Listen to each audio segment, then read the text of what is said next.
Quem pergunta agora é Ramires dos Santos. Ramires está aí? 30 segundos, por favor, para a pergunta. Boa noite aos candidatos.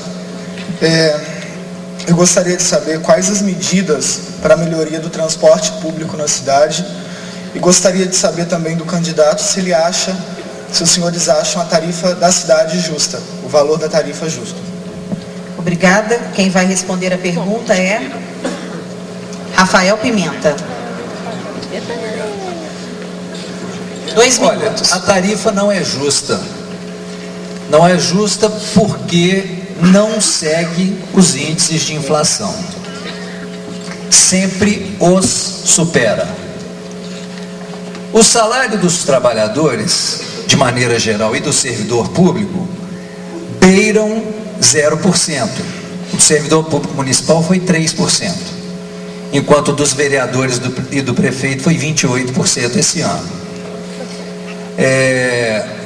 Não são adequados também o modo como se calcula a tarifa, porque não dá a comunidade não tem visibilidade, não tem transparência, não enxerga com clareza, porque também não é dado ao poder público municipal demonstrar essa transparência para a população do sistema de transporte dos seus preços. Então, quanto à tarifa, temos que mudar muito.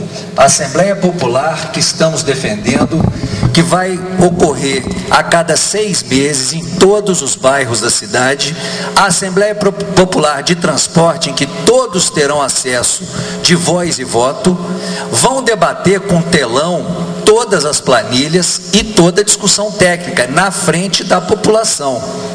E a população vai ajudar a definir isso. Por quê? Porque se a tarifa subir 1 centavo, todos nós sabemos por que subiu. Se subir R$1, também vamos saber. Agora, do modo como é feito, embute acordos, negociatas e caixa 2.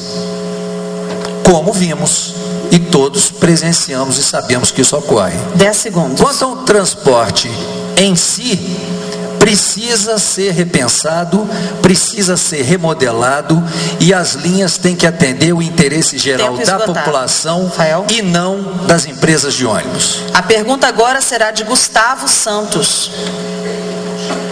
Gustavo Santos.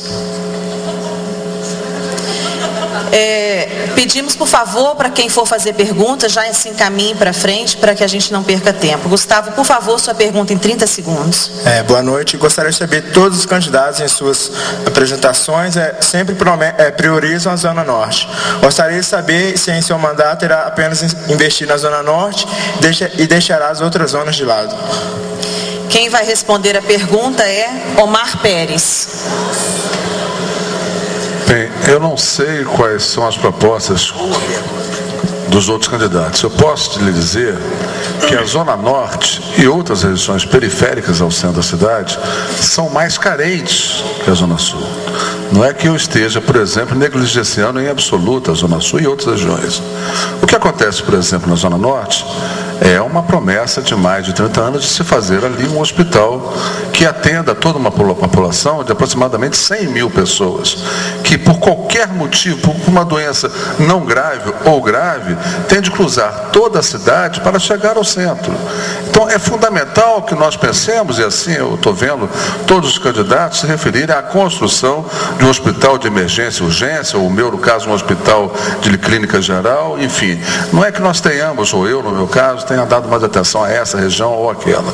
Muitas coisas têm de ser feitas nessa cidade, abrangendo não somente a Zona Norte. Por exemplo, eu considero fundamental o problema de saneamento básico em toda a cidade. Os de fora não tratam 1 litro do seu esgoto hoje, por diversos motivos, apesar de ter um potencial de tratamento de 20%, as ETS não funcionam praticamente hoje. Ou seja, estamos depositando todo esse esgoto em natura no Rio Paraibuna e seus afluentes. Nós temos que mudar, portanto, o termo equivocado que nós utilizamos de despoluição do Paraibuna e sim parar de poluí-lo. Nesse momento, estaremos tratando e cuidando de toda a cidade, tratando da saúde da cidade, na medida em que nós temos um problema grave, que é o depósito, portanto, como eu disse, de esgoto in natura. Fundamentalmente também o transporte coletivo, onde o meu projeto preconiza a volta do Xangai, que nada mais é que o VLT, o veículo viável sobre trilhos, que fará com que a população da Zona Norte chegue ao centro da cidade em aproximadamente 20 minutos, de uma forma confortável,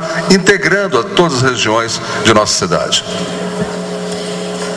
Finalmente, a última pergunta deste bloco, será feita por Rafaela Prata. 30 segundos, por favor. Boa noite, candidatos. Na opinião dos senhores, como deverá trabalhar a Guarda Municipal, armada ou não? Quem responde a pergunta é Custódio Matos. 2 minutos. Obrigado, Rafaela. Eu acho que a Guarda, uma vez criada e feito concurso público, as pessoas treinadas pela Polícia Militar, como já o foram, em primeiro lugar, eles têm que ser admitidos e integrados numa política geral de segurança pública do município, que embora seja uma competência específica do Estado, mas o cidadão não quer saber se a competência federal, estadual ou municipal. Ele quer os serviços, entre os quais a segurança, que é um direito básico de todos. Então, eu entendo que nós devemos, em primeiro lugar, ter na política de segurança uma absoluta parceria com as instituições já existentes e competentes para isso, como é o caso da Polícia Militar e a Polícia Civil. No policiamento ostensivo, a Polícia Militar. A Guarda Municipal entra aí como um fator de parceria. Entre outras tantas, nós devemos ter um setor de inteligência de informação na prefeitura, que acumule as informações das polícias e outras informações da cidade sobre índice de criminalidade localizado, e a prefeitura fazer várias formas de prevenção, seja em investimentos sociais, seja em equipamentos comunitários, seja em iluminação pública, ou seja em policiamento de competência residual, digamos assim.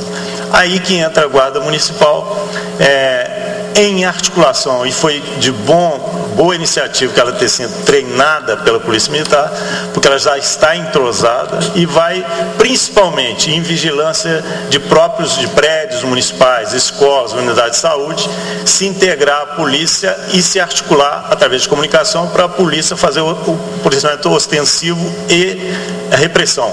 Mas não acho que a Guarda deva ser armada, mesmo porque há inúmeras condições legais para que isso aconteça, e o fator de risco para o município seria muito grande com a Guarda Armada. Iniciamos agora o terceiro bloco do debate, no qual os candidatos continuarão respondendo perguntas da comunidade acadêmica do SES Academia. O tempo da pergunta é de 30 segundos e para a resposta de 2 minutos.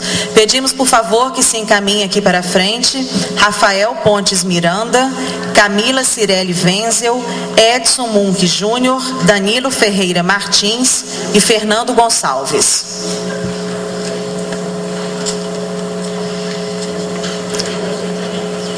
Rafael Pontes Miranda, quem é? Rafael, a primeira pergunta é sua. Você tem 30 segundos, por favor, para formular a sua pergunta. Boa noite, candidatos. O problema da saúde hoje, como todos sabemos, ele é muito precário aqui na nossa cidade. No entanto, a gente tem aí o Hospital Municipal, que foi desativado recentemente. Então eu pergunto, qual o projeto para ele e para a saúde de uma maneira geral? Quem vai responder a pergunta do Rafael é Tarcísio Delgado. 2 minutos. A saúde realmente é um problema muito sério no Brasil. Juiz de Fora não é pior do que as cidades do tamanho de Juiz de Fora no Brasil inteiro, do que as capitais, lamentavelmente. Porque se aqui fosse pior, poderia até se arrumar mais rapidamente um lugar só. No Brasil inteiro, não há uma cidade no Brasil, na atual eleição, com mais de 300 mil habitantes, que a saúde não seja o principal problema. Por quê?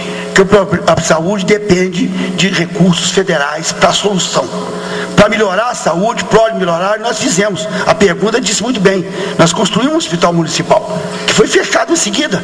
Onde é que se viu fechar o hospital num lugar como Juiz de Fora de tanta carência na saúde? E fecharam.